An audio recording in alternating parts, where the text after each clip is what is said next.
All right, let's jump to the main slate, and we'll start with the Buccaneers hosting the Denver Broncos. Kind of an interesting game script last week for the Bucs. Just kept shutting down the lines in the red zone. Chris Godwin seemed like he caught every single pass, but did they have the ball in the second half? I don't know. Right. You like someone on the other side for this one, right?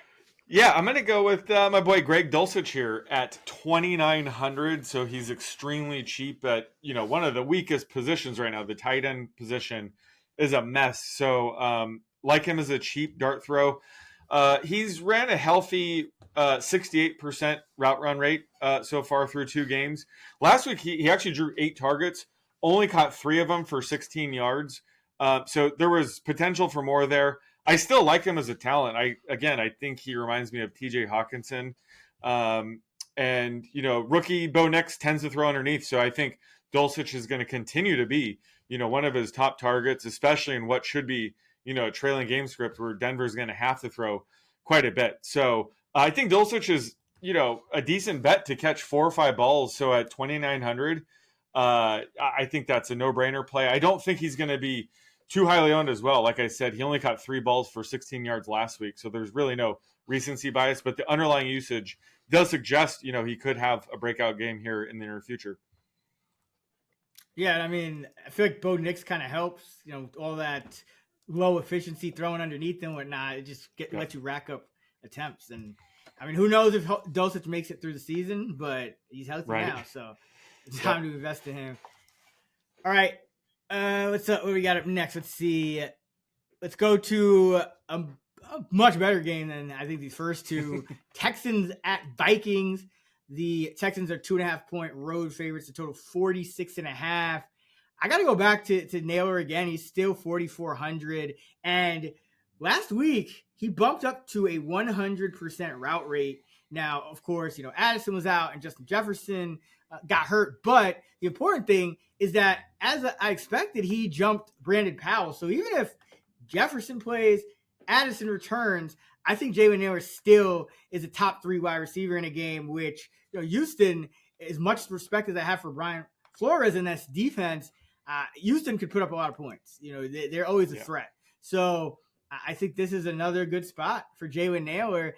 I was tempted to go with my guy Johnny Munt here because he's kind of the buy low, but Naylor, 100% route rate. I just don't turn that down, especially with a guy who I actually like the talent. And there's a few different ways for him to cash, whether it's, if guys are out or if they're back, he gets more single coverage, less attention. So either way, like Jalen Naylor running every route, playing every snap last week, 4,400 this week. Yeah, and I think he's been your dart throw in both Viking games so far, and he has a touchdown in both games. So got to keep that streak going. Yeah, I can't get off him now. Exactly. Well, here's a game we might want to get off. Chargers, Steelers. I mean, the Chargers are around 6.5 points per game through 2 weeks. The Steelers have an 18-point showing and a 13-point showing. So what are you doing in this one?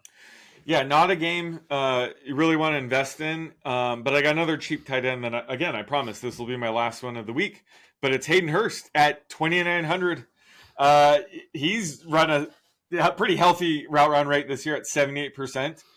Been fairly quiet with, Ladd McConkey and Quentin Johnson stepping up early on. And certainly that could continue. But this is just going to be a pretty volatile pass catching group now that they moved on from Austin Eckler, Mike Williams, Keenan Allen, of course, Gerald Everett. So, any given week, someone else could be the number 1 target. So who knows? This week it could be Hayden Hurst. He's out there running enough routes. It could happen this week. So I think that, his ownership's going to be super low. He's super cheap. This would be the time to invest in him. And, 3 to 4 catches for, 30 to 40 yards and a potential touchdown would be more than enough for him at this price. And I think he's more than capable of doing that. Yeah, I mean, he's getting the underlying usage, and that's really what matters. Yep. In this, tight end. Oh man, but I do have a kind of a tight end, but he's not actually a tight end. He's a wide receiver, Johnny Wilson in Eagles Saints. Now, this is one that people probably a little more excited for than they thought they would be. The Saints have been putting up some numbers here, and The Eagles defense looks vulnerable, but the reason I'm going to the Eagles side is A.J. Brown is slated to miss more time, and Wilson is a rookie who played 10 snaps in his first game, 19 snaps in week 2, despite entering with a hamstring injury. He's only gotten 1 target in each of those 2 games, but I mean, that's kind of how rookies come along. But the average up to target, over 20 for him. So this is a guy who, when they get in the red zone, and he could be a target down the field. He might only need to make one big play or do one thing to pay off at 3,300. So, and Dotson is really kind of disappointing as well. So there is an opening there if the Eagles need to look more to the pass game beyond Smith, beyond that top 3. So give me Wilson, the rookie. Oh man, another ugly. Yeah. Oh, sorry. Go ahead. He drew a end zone target, right? Yeah, I don't remember. Was it his fault or Hurts that he didn't catch it? I think the throw was a bit high, but he did draw an end zone target. So he's drawing downfield targets and end zone targets. That's exactly what you want from your dart throw. And Britton Covey actually operated as the number 3 wideout last week because Wilson was questionable coming in, and he had to work out with the training staff pregame, and I think it was running up to kickoff to get clearance. But this week, Covey might be relegated to his normal special teams role if Wilson is healthier, because you usually don't see Covey playing many snaps at wide receiver unless there's an injury. So looking for an uptick with Wilson. But who do you like in this ugly Packer Titan minus 2.5, minus 337 is the total? I mean, it's an ugly one. Did you set up this order? I'm getting all these shit games, and you get Vikes, Texans, Eagles, Saints, and I'm getting these garbage ass. That shot out producer D-Pain. He said that with all the good games. Okay. I didn't even go into that one until the day of the. I'm just kidding. Hey, I thrive in these ugly games. Remember, I'm the Thursday Night Football expert, so I thrive in these ugly games. Oh yeah. Yeah, like the ugliest play possible. DeAndre Hopkins at $5,300, absolutely terrible price per dollar. Do not use him in cash games, but I think he is worth a dart throw in some GPPs because his stock could just not get any lower right now.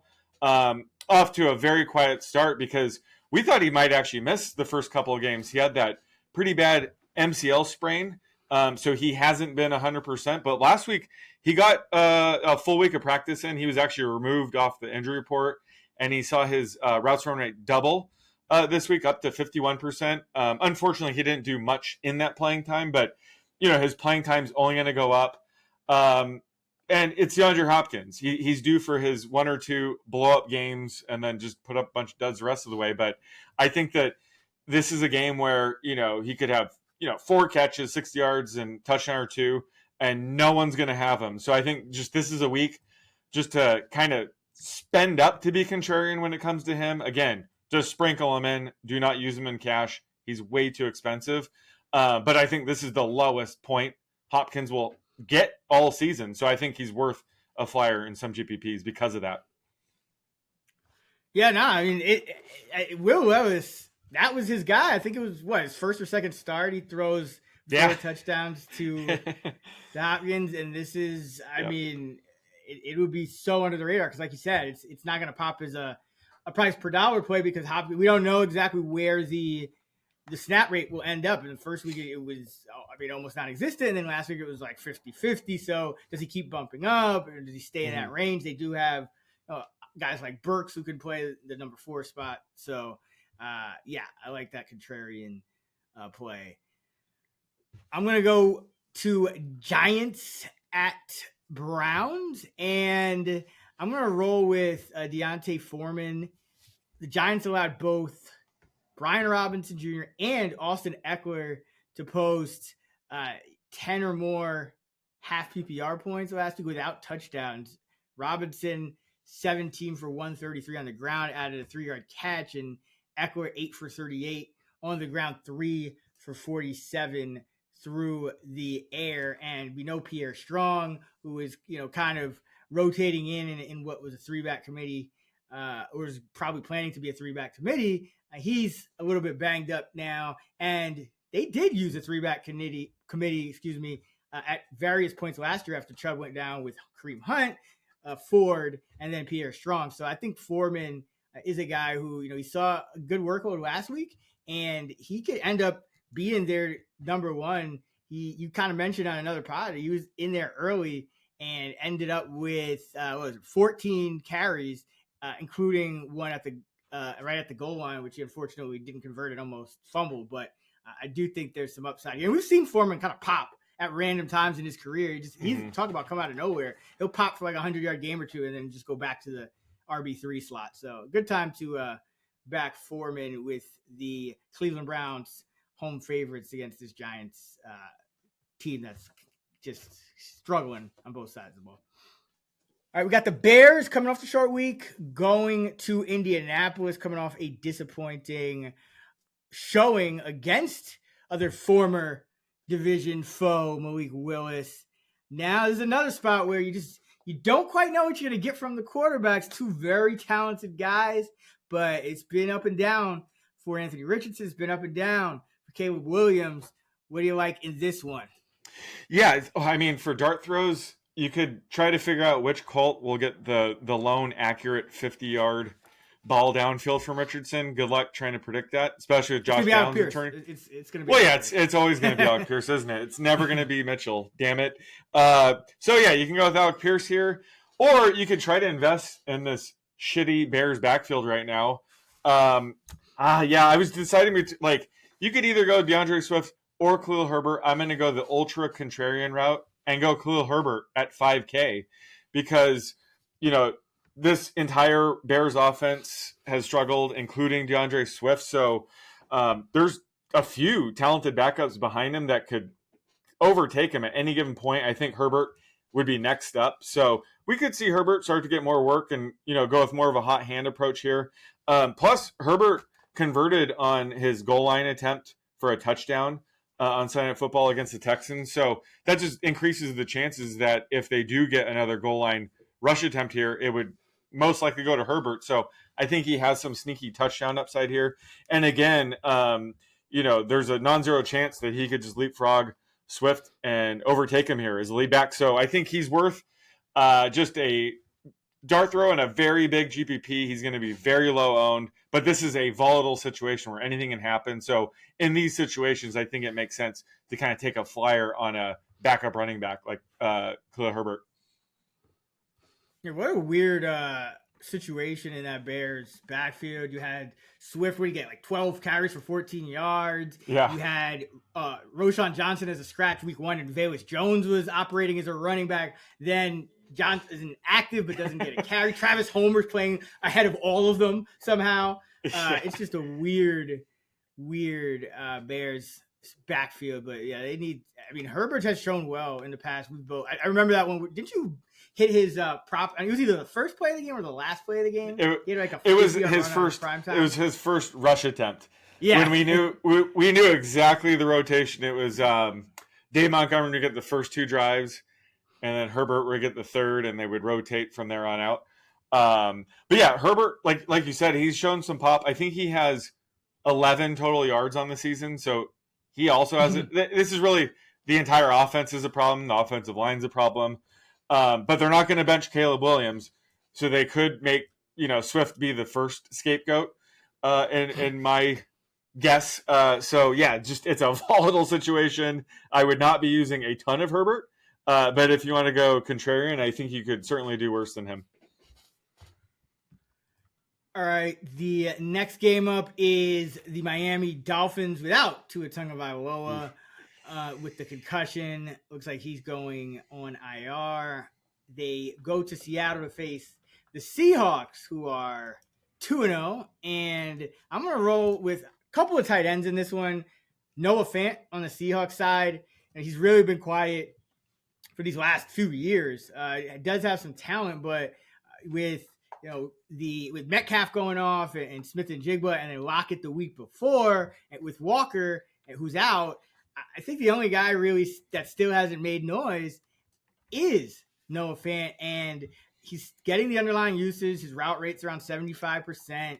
It's not that like three-way committee with Colby Parkinson anymore. So, this is just a true dart throw on everyone else in that Seahawks offense has had a moment and fans been on the field. And then for the Dolphins, Jonnu Smith, who may see some attention because he did have 6 catches for 53 yards on 7 targets last week. But I think he's interesting because they just used him essentially as a wide receiver last week, and he ran a route from the slot 58% of the time and then out wide another 32% of the time. So that's 90% of the time he was not in line at tight end. They are using, guys like Hill and Smythe and Tanner Connor as well. So Julian Hill, that is. So at tight end, so Jonnu Smith might be a guy who Skylar Thompson's probably not going to get too much down the field. Maybe he leans on Jonnu again in this one, but I like the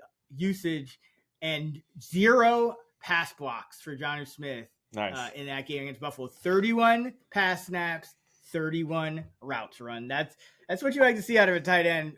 Skylar Thompson's been terrible, but that could actually work in Jonnu's favor. Yep. Panthers, Andy Dalton, new era, old era. I don't know, whatever you want to call it, but they're going to Vegas, and Vegas is what are they? I know it went down from 7. I think it's a 4 or 5 right now. Yeah, 4 or 5. Let's see exactly. I'm curious. What was the Andy Dalton bump? 5.5. So about a point. A point and a half. When it might be worth more than that. Who do you like in this one? Total is pretty low too, but it went up to 41. It was about 38, 39 before the Bryce Young news. Yeah, I like Chuba Hubbard here at 5,200. A much better play in this price range compared to like Khalil Herbert. Hubbard, I would actually consider in cash games. I think he's offering quite a bit of value, but Andy Dalton's going to give this offense a boost. So you could, take a flyer on Deontay Johnson, Adam Thielen. Guys like that will certainly get a boost, but I think Hubbard's going to get arguably the best boost because it's going to be a much more efficient offense. They're going to convert third downs, which will set up early downs for Hubbard to get a run. He's really operating as the pass catching back, so I think Dalton will also make sure to check down quite a bit. So I just like Hubbard's upside, running the ball, passing, and possibly getting some goal line chances with Andy Dalton under center. So just a lot to like with this offense. Shifting to Dalton, I think people are probably still going to be down the Panthers, which rightfully so, but I think this is a great time to invest in someone like Hubbard, especially against the Raiders. He's 5,200. Like this price, based on my projection for him, he should probably be worth closer to like 6,500 is where my expected salary is. So I think you're getting a really good value on him. Again, great for cash games, but also for GPPs. I don't think he's going to be that highly owned. I don't think people are racing to invest in Panther players, but I think Hubbard could be under the radar this week for a pretty good week. Yeah, I mean, we kind of talked about this in the preseason, just how we don't know when Brooks is going to be back, and we don't really know what kind of shape what kind of role he's not just going to be thrust necessarily into a feature back role. So, it's been ugly with Bryce, but Justy, I mean, it's been under 3 yards of play or something like that. Like, it's just been terrible efficiency for that entire offense. So something as simple as a bump to bad instead of historically awful for this offense could do wonders for a guy like Hubbard, who's still, as mentioned, in that lead role. So I like him as well. Baltimore, Dallas. Gotta go with some Jalen Tolbert. Excuse me. I was combining. Talk about a dart throw. Holy. Right. Yeah. I don't even know if he exists. But, Tolbert kind of came on late in garbage time. Maybe him and Dak's connection starting to improve a little bit. I think his first 3 or 4 targets were all incompletions, but he ended up, what was it? 6 catches for 82, which is something that they're going to need at some point because Brandon Cooks, we liked him heading into week 2. He kind of disappeared.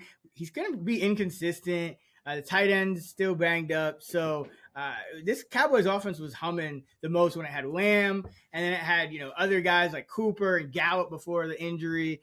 Just threats, all around to take some of the pressure off CeeDee Lamb. And Tolbert is a guy that kind of had eyed for that role, and then it looked like Jalen Brooks might overtake him. He's a super dart throw too, but I think Tolbert showed enough to where he's probably going to get more opportunities now, to really cement himself as that number 3 receiver.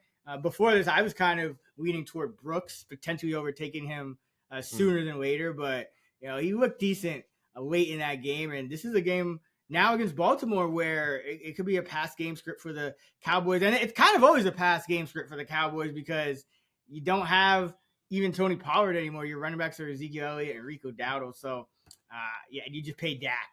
You just gave him the bag. So let's play Tolbert to keep it going here. What's up next? Let's see. We got Niners. the Niners. I mean, how crazy is this out there? I mean, they always own the Rams, but like Debo goes on, Debo essentially not ruled out, and McCaffrey's already out, and yet the line goes in the Niners' favor it's not really road interstate, but Niners are a touchdown favorite. The total is in the mid 40s, so this could go either way. What do you like for this one? Yeah, I think I saw a tweet that said they might have to play this game inside of an MRI machine, but just so many just brutal injuries.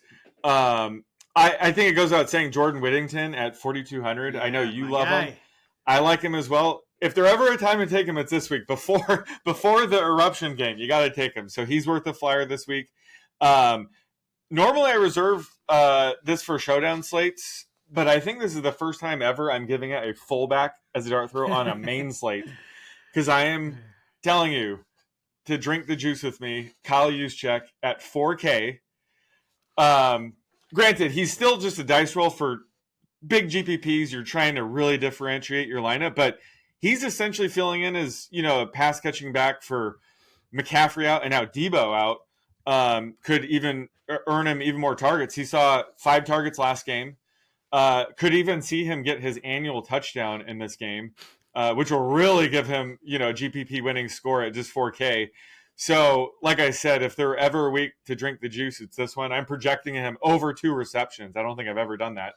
Wow. But again, he's going to be more involved than we've ever seen this week. So I think Juszczyk, you got to do it. You got to take a fullback on the main slate at least once in your life. And this week I will be doing that.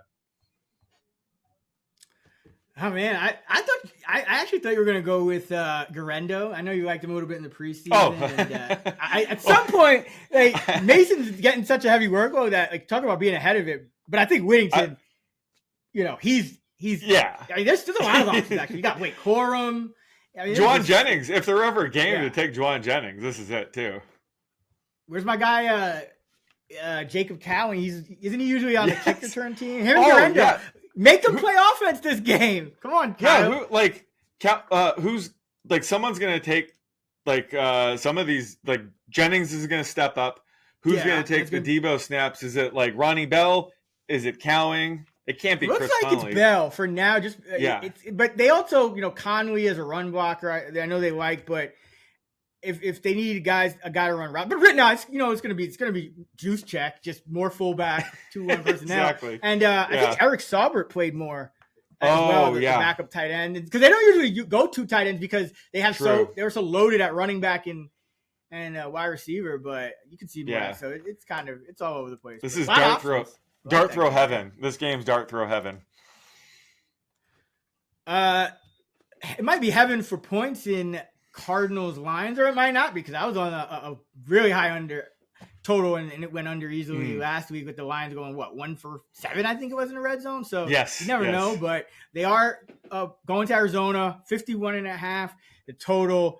So another one of these high total games, and with Amon-Ra getting a little bit banged up in the last one, I think Tim Patrick is going to get elevated again. It seems like they were kind of working him in, and maybe they got him ticketed for the old Josh Reynolds role because they really needed a bigger bodied guy in that role. Khalif Raymond is nice, but he's more of a gadget guy who they want to keep fresh for the return game. So Tim Patrick finally got called up along with Tom Kennedy, but even though Kennedy's been there a lot longer, Patrick played more on offense, and so this is a spot where he could, continue to see his role increase because I think he's that prototypical kind of X receiver type that they're looking for in that spot. A 36% route rate last week.